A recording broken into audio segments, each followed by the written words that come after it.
गुरुदेव, जैसे कि आप हमें हमारे हिस्टोरिकल फैक्ट्स के बारे में बताते हैं और हमारे पुराने राजा महाराजाओं के बारे में भी हमें बताते हैं, जिनके बारे में हमें कहीं से भी जानकारी प्राप्त नहीं हो पाती है। जैसे कि कल गुरुदेव महाराणा प्रताप की जयंती है, तो क्या आप इस पर भी कुछ प्रकाश डाल सकते हैं? धन्यवाद। अब देखिए, एक तो ये भी हमारे यहाँ बड़ा एक वो रहा दुर्भाग्य, कहें क्या कहें, इतने फिल्म मेकर हैं, इतने उपन्यासकार हैं, इतने लेखक हैं, इतने कवि हैं, वैसे वो लिखेंगे हमें गुस्सा मत दिलाओ, हम सिंह हैं सोते हुए, और जो सिंह था जागता हुआ उसके ऊपर कोई लिखने वाला नहीं है।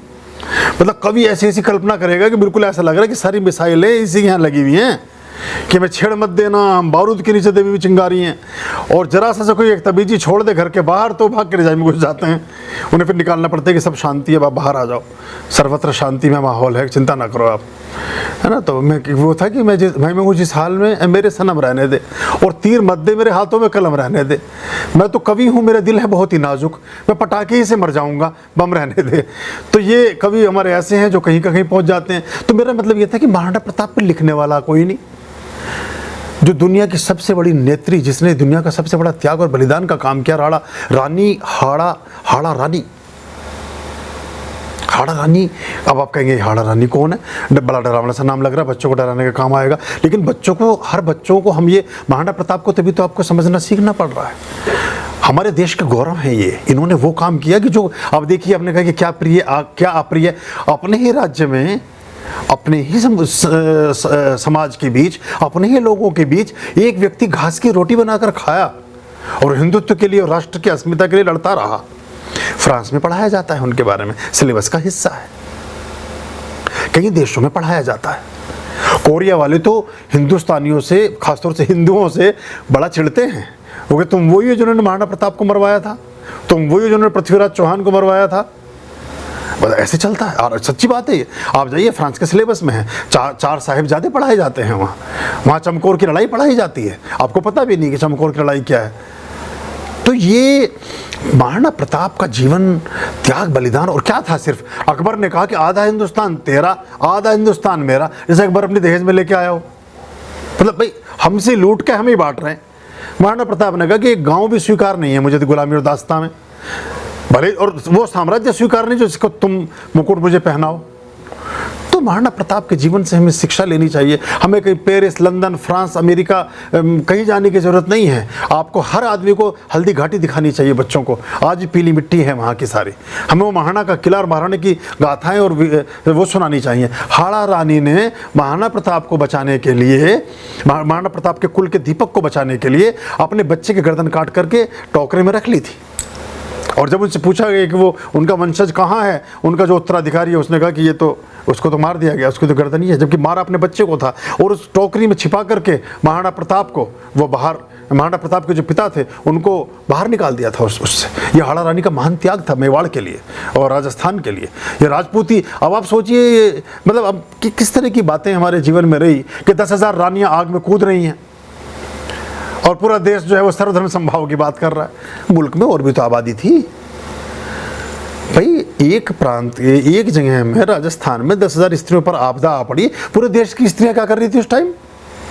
एक एक पत्थर में। देखिए अभी अंग्रेजों ने एक शोभा यात्रा निकाली 1700 में। शोभा यात्रा कोलकाता से निकली, कोलकाता के राजा का वध किया। वहाँ जो एक लड़ाई हुई, वो लड़ाई मुझे इस समय याद नहीं आ रही, लेकिन 1700 की बात है। उस अंग्रेज ने अपनी ऑटोबायोग्राफी में लिखा है कि जब हम उस राजा का वध करने के बाद उस शहर की सड़कों पर निकले तो 10,000 कोलकाता के नागरिकों ने हमारे ऊपर पुष्प वर्षा की और तालियां बजाई, जिनके राजा का हम सर काट करके उनकी गलियों में घूम रहे थे। उसने लिखा कि मैं बड़ा अचंभा हुआ कि कैसे लोग हैं, ये अपनी पराजय को सेलिब्रेट कर रहे हैं। मतलब इनको हमने गुलाम बना दिया और ये तालियां बजा रहे हैं, उन पर फूल बरसा रहे हैं, ये किस तरह के लोग हैं। उसने लिखा है अपनी ऑटोबायोग्राफी में। उसने कहा कि अगर वो सारे लोग घर के छतों पर जो खड़े थे और अपने जगह जगह इधर उधर थे, वो एक एक पत्थर भी में मार देते तो 700 लोग थे या 800 लोग थे जो उस शोभा यात्रा में थे अंग्रेजों के साथ।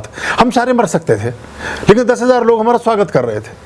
तो ये पन्नाधाय, हाँ पन्नाधाय की भी ये इसी तरह की कहानी है। तो ये हम इन चीज़ों को हम भूल गए, हमने इतिहास को भुला दिया बुरी तरीके से। और देखिए उनके ही जयचंद, ये भी तो राजघराने से ही हैं। तो जयचंद हमेशा रहे हैं हमारे यहाँ, वो वहाँ मिले हुए हैं मुगलों से, बाकी लोगों से। तो महाराणा प्रताप के बारे में ज़्यादा न बता के मैं चाहूँगा कि आपके लिए मैं एक सिलेबस, एक होमवर्क के रूप में छोड़ूं। आप लोग महाराणा प्रताप के बारे में जानें और मुझे लिख करके भेजें। बहुत सारी चीज़ें लिखते हो ना ग्रुप में, 4 लाइनें महाराणा प्रताप के जीवन से आपने क्या सीखी और समझी, ग्रुप में लिखें, पढ़ें, फिर बताएं। हम तो अंक ही बना दें, हम तो पूरी फिल्म बना देंगे महाराणा प्रताप के ऊपर। पर मैं कह रहा था कि किसी फिल्म मेकर को ख्याल नहीं आया, बुद्ध भारत के बड़े बेटे, उन पर कोई फिल्म भारत के आदमी ने नहीं बनाई। राम के ऊपर कोई फिल्म भारत के आदमी ने नहीं बनाई। मतलब रामायण बनी, वो एक टेलीविजन श्रृंखला थी, लेकिन कोई मूवी तो ना बन सकी। छोड़ो, गांधी भी रिचर्ड एटनबरो, और तो और छोड़ो, दांत तोड़ के खुद ही बैठ गया गांधी भी बन के। एक आदमी भी नहीं मिला गांधी जैसा कि चलो उसको रोल ही दे दो। बड़ा अद्भुत मतलब अजीबोगरीब मामला है। जो अशोका फिल्म बनाई वो ऐसी बचकानी फिल्म बना दी, उसका सम्राट अशोक से कोई लेना देना नहीं, लेकिन हमें कोई ख्याल नहीं। हमारे कोई पृथ्वीराज पर फिल्म नहीं, हमारे यहाँ कोई चाणक्य पर फिल्म नहीं, हमारे पृथ्वीराज किसी पर कोई वो नहीं है हमारे यहाँ, हमें ख्याल ही नहीं है। हम पता नहीं क्या भांड का काम करे जा रहे हैं, और वैसे हम बहुत जीनियस, और हम पता नहीं, हमें छेड़ मत देना, हम राग के निधि देवी चिंगारी हैं, और हम परशुराम के वंशज हैं, पता नहीं क्या क्या हैं हम, पर हम कागजों पर हैं, हम कागजी शेर हैं। जैसी हवा चलेगी तुम गीले मिलेंगे आपको हुए हुए, फिर हमें सुखाओ पहले धूप में रख के, फिर हमें नाव बना के पानी में तैराओ, बच्चे तालियां बजाएंगे। तो ऐसा अभयाम